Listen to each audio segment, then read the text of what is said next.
who's joining Right us on now. cue. Snuck Roger in. Federer. Good to see you. Good to see you too. Thank you for having me. Congratulations on your victory. And I know you were watching that one in the locker room. Yes. It's exciting when the young guys Yeah, the go locker room was after. full. Everybody wanted to know what was going to happen between the two young guys, you know, and the tiebreaker was exciting. Wasn't it 4-2, then 4-6, and then saving match points, saving set points, and yeah, I mean, it's exciting. Whoever was going to win, you know, you hope they're going to move forward in the draw and maybe make a semis or a quarters. So it's good for them. So you keep an eye on a lot of these young fellas, and now your management team is managing. Right. So yeah, I mean, like, look, Grigor's a nice guy, you know. I like him a lot, and I mean, everybody needs a management team in this day and age, and he's a good guy to spend time with, and yeah, well, I mean, I'm not taking care of him. I mean, I'm just a client like he is as well. But exciting times ahead for him and also for Milos too. Let's talk about another guy it's nice to spend some time with, and that's Stefan Edberg. I mean, he was your childhood hero. At what point did you decide you wanted his help specifically, and then how did that relationship come together?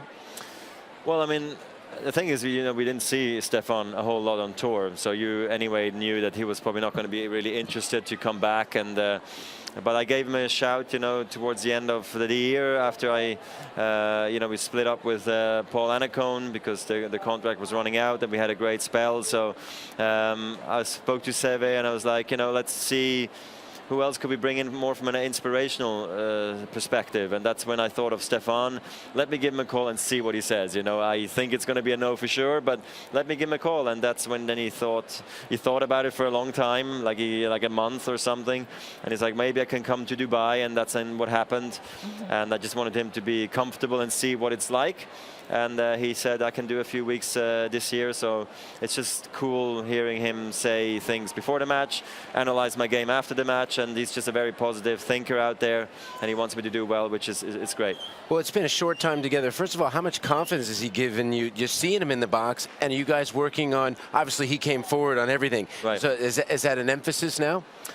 I mean, right now, as it is a Grand Slam, he only just arrived on the day of the match. He's not going to come in and say, okay, we need to change everything around. You know, you need to go to a double-handed backhand or something crazy. So he's still very quiet about things. But I hope that, you know, down the stretch, he can maybe help me cover the net, you know, to some degree like he did, or give me some good advice. That clearly would be helpful. I haven't been looking into the box a whole lot, to be honest, because I'm like, I'm not going to say I'm shy, but like normally I look into the box a bit more often. But every time he sits there, it's like so funny or strange for me that he's sitting there that I don't want to get carried away. It's like a pilot. He had the glasses. Yeah, exactly. And I don't want to get carried away. So it's good fun just seeing him there. Well, he doesn't do a whole lot in the box. I mean, he sits there, stoic. Oh, really? Is that how he maybe he applauds a little. Poker face? Very poker face. Okay. Would it make you nervous? Do you get nervous when you look up and see I think him? the watching is worse. And, you know, like the whole part, you have to sit there. You know the camera's maybe always on you. And I guess as a former tennis player, you know how to manage that. But in a perfect world, you would, you know, in the locker room, like we were watching Dimitrov against Raonic, you know, you let yourself go. But there, you have to be a bit more representative, and that's how he is then, I guess. You know, he's very formal, you know, in that situation. You made the change from a much smaller racket, 90 to 98. What has that brought to your game, and what can it do going forward?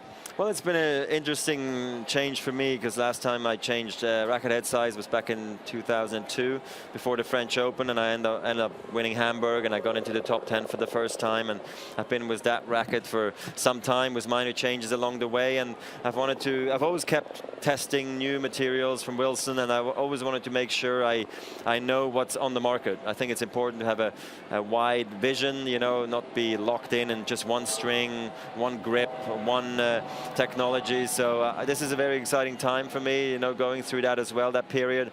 I feel like it's giving me more power on the serve, easier power, and the slice is managing okay, the second serve solid.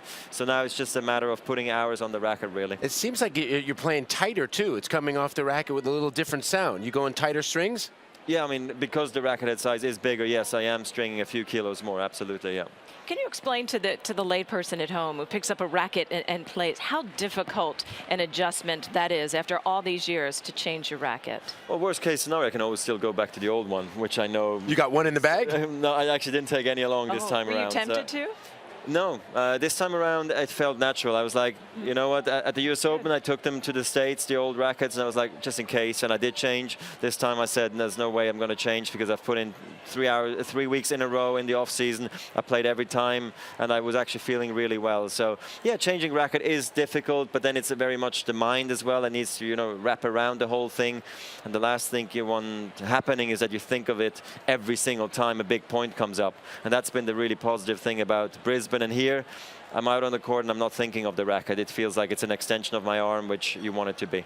Will you watch tonight, or Simon versus Tsonga? That's next up for you? I'll watch them a bit. I feel that Tsonga's probably going to win this because I mean, it's unbelievable. Gilles Simon was on crutches like 3 days before the event. Maybe he's bluffing. He wins in 10 sets. I mean, he told me now he's actually okay to a degree. I think it's just a pain level for him. Can he take it or not? But at this point, I think he can. And Joe's playing well, and I expect him to come through. But with Gilles, you just really never know. But I'll try to watch some of the match, or if maybe even the whole thing. We'll see. You've played Tsonga so many times. Last year, you had an incredible match against him. Does that make it easier, having such a history with a player? It helps to play a guy very often because you know what to expect. But at the same time, you know, I played a terrible match against him at the French Open. That was the last time I think we played against each other. So it gives me an opportunity, if I played him, to do better. Then, of course, you think back more of how things were here last year. Then I beat him in 5 sets, and it was actually a very good match, I thought. We played at a high level. It was pressure, and I was able to come through physically and mentally. So yeah, I mean, from now on, the matches are getting tougher as we move along, and I'm just happy I didn't waste any energy. It's been a solid first week for me. You know, got through the heat, played indoors, then today back to normal conditions. Probably a night match in the next, so it keeps on changing, and that's what you need to be able to do as a tennis player. As the heat was, you know, unbelievable hot, now it's gotten cool. How does that change your game a little bit, or your mindset out there? Like all of a sudden, you know, you don't have to deal with that. Yeah, exactly. Now we can just bring one T-shirt to the match, you know, and one pair of shoes. It's not going to like all come break apart, you know, because it was extremely hot. I mean, I must say, not just for us, the players, but fans and officials and linesmen and ball boys and girls. And I mean, it's been a lot, you know, and I think for it to stay hot for 4 continuous days, that was the tough part. You know, there was never really a nicer period, and I'm happy we got through it, but there was a lot of walkovers, there was a lot of you know, retirements, and it's not something you want to see, but you kind of have to be ready for it, you know, and you just got to be mentally tough in it, and then physically you need to put in the hard work as a tennis player, so there should be no excuses, you know. Yeah, earlier today we ran a story on your year last year, probably not a year you care to really remember, along with many of your great ones. What are your goals then coming into this year? Have you set a concrete goal for yourself? Not necessarily in terms of rankings, because you know, I'm not sure if I'm playing enough to chase the world #1 ranking right now. And anyway, that'd be for me too far-fetched right now, because the end mid-year has been so difficult for me that why am I thinking of world #1 if I can't even get to the quarters anymore of a Grand Slam? So for me, it's first like, let's play Australia and Brisbane and see how things go here, and then basically take it step by step. But my feeling is still that probably by March, April, I'll be playing my best again, because I had to work extremely hard to get back to good shape, which I was able to do now in the last 4 to 5 months. And now it's just important to maintain that and, you know, stay eager and positive. And then I think things are going to turn around for me a bit. But I didn't set myself necessarily crazy goals. I'm just taking it step by step. I know you're active in Twitter. Yes, we have a couple Twitter questions. You have, okay. Yes, you have more followers, I think, than you. There are people in the country of Switzerland. No, not quite. Facebook. Oh, Facebook, yeah, you're above. Facebook, yeah. We have 7 million us. people. Facebook is 12 million, I think, and on Twitter, I think it's a bit over 1 million. So. Why are you lacking on Twitter?